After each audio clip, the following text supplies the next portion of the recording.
তুই তো এত বোকা ছিলি না। এত বোকা তুই হলি কি করে? যে মানুষটাকে প্রাণের থেকেও বেশি ভালোবাসতি, তার উপর তোর এতটুকু ভরসা ছিল না? তুই একবারও ভাবলি না যে গুরুজি তোর সঙ্গে বিয়েটা অস্বীকার করতে চায়নি?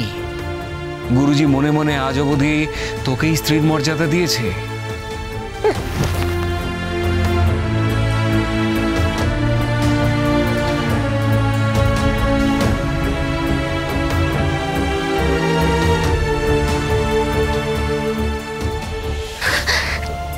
শুভ্র, চলো তো আমরা একটু ভেতরে যাই, তোমার সঙ্গে আমার একটু কথা আছে। না না, তুই যাবে না এখান থেকে। আজ এতদিন পরে তোকে ফিরে পেয়েছি, আজ এতদিন পরে তোর জীবনের পরিণতিটা জানতে পারছি। এখন কি আমি তোকে ছেড়ে চলে যেতে পারি বোন? কিন্তু আমার যে শুভ্রর সঙ্গে একটু জরুরি দরকার আছে, ওর সঙ্গে যে একবার আমাকে কথা বলতেই হবে। চলো শুভ্র, আমি শুভ্রর সঙ্গে কথা বলেই আবার ফিরে আসছি। আসুন, ভেতরে আসুন।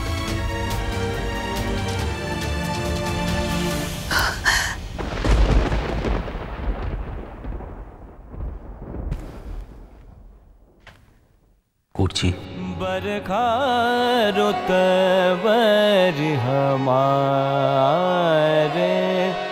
बरखा रुत बर हमारे,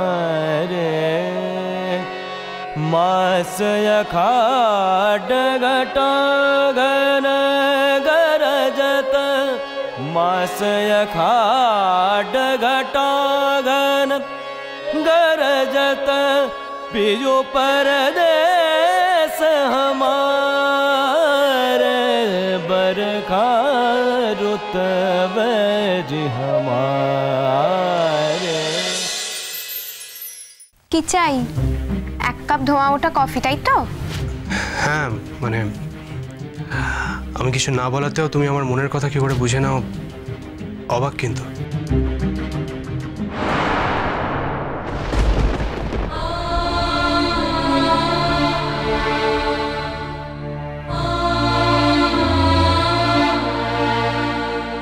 আচ্ছা, আপনি এখানে কি ব্যাপার বলুন তো?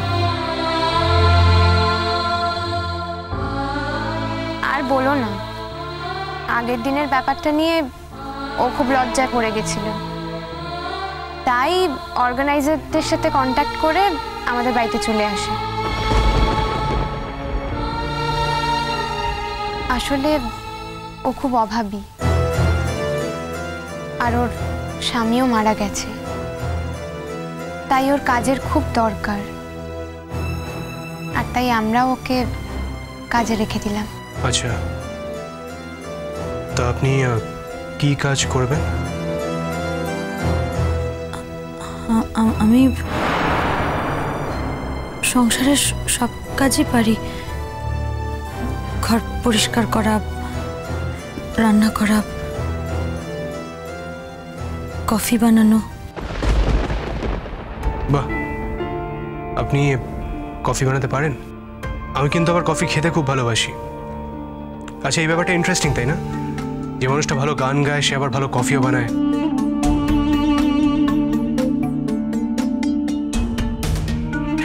কিন্তু শুধু মুখে বললে তো আমি মানবো না, প্রমাণ চাই। এক কাপ কফি যদি এক্ষুনি বানিয়ে আনা যায় প্লিজ, স্ট্রং। না না, ও তো আজ থেকে কাজ করছে না, ও তো কাল থেকে কাজ শুরু করবে। আচ্ছা মণিমা, তাতে কি যায় আসে বলো তো? আজকের দিনটা নয় ওর ট্রায়াল হয়ে যাবে। ঠিক আছে, আজ ও বানাক কফি, কিন্তু বিক্রম, আমিও কিন্তু ভালো কফি বানাতে পারি। আচ্ছা, আমি কি সে কথাটা মানি না? তবে কি বলতো, এই প্রত্যেক দিন প্রতি মুহূর্তে তোমাকে কফি কফি করে ডিস্টার্ব করতে আমারও আর ভালো লাগে না। তাই এবার থেকে নয় আপনাকে ডিস্টার্ব করব, ওকে? যাও রান্নাঘরে গিয়ে বেশ ভালো করে এক কাপ কফি তৈরি করে আনো তো। কফিটা যদি খুব ভালো হয় তাহলে তোমার চাকরি কিন্তু একেবারে পাকা। এই চাকরিটা আমায় পেতেই হবে কাকাবাবু। আমি খুব ভালো করেই কফি বানিয়ে আনব। দেখবেন আমার কাজটা যেন হয়। আমি খুব অসহায়, চাকরিটা আমার দরকার। আর আপনি দয়া করলেই কাজটা আমার হবে।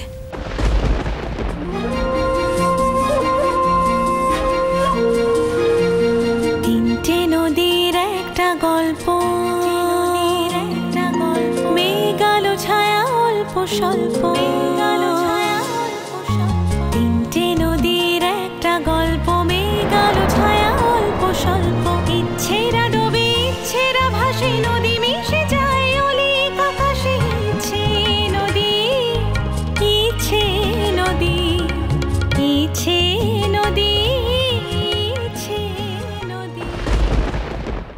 কত খুঁজেছি তোমাকে, এতগুলো বছর ধরে শুধু খুঁজেই গেছি তোমাকে, কিন্তু বিশ্বাস ছিল যে পাবো।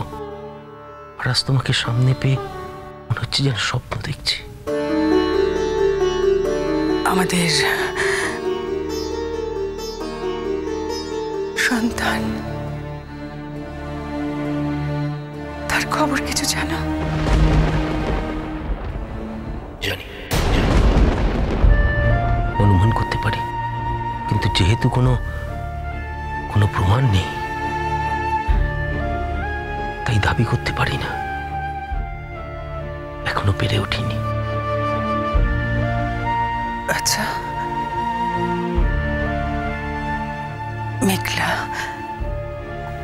মেঘলাকে তোমার কেমন লাগে? সন্তানের মতো।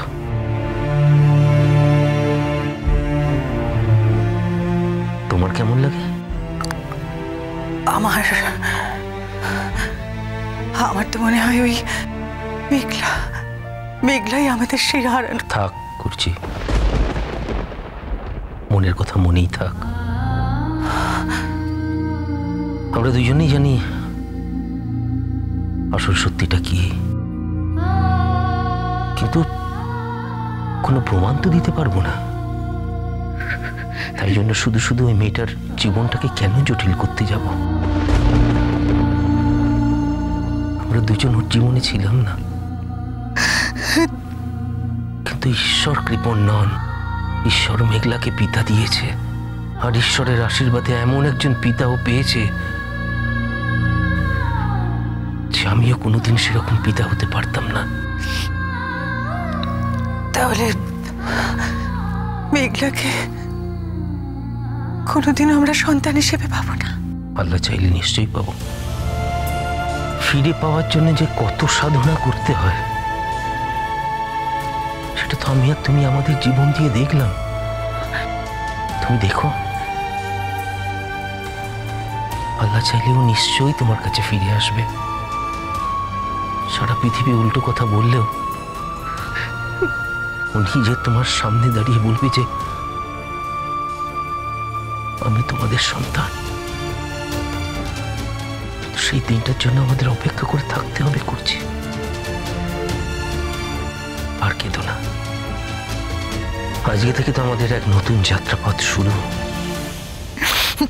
তবু কেন এত কাঁদছো?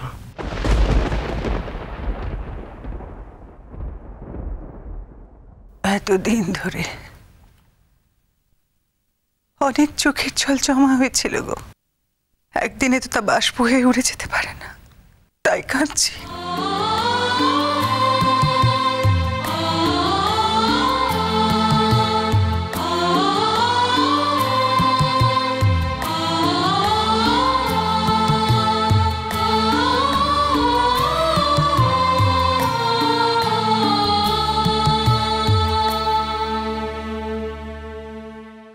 শুনলাম তুমি কাউকে কিছু না বলে কোথাও একটা বেরিয়ে গিয়েছিলে, আর অনেক বেলা করে ফিরেছো।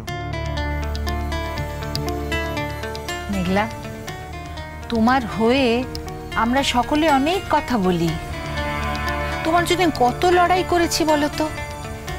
আর তুমি বাড়ি থেকে যাবার সময় কাউকে কিছু না বলে চলে যাও, এটুকু ভদ্রতা দেখাও না, একটু বলে যাবার। কি ঠিক করো তুমি? আমি একটা কাজ খুঁজতে গিয়েছিলাম ভালো জেঠু।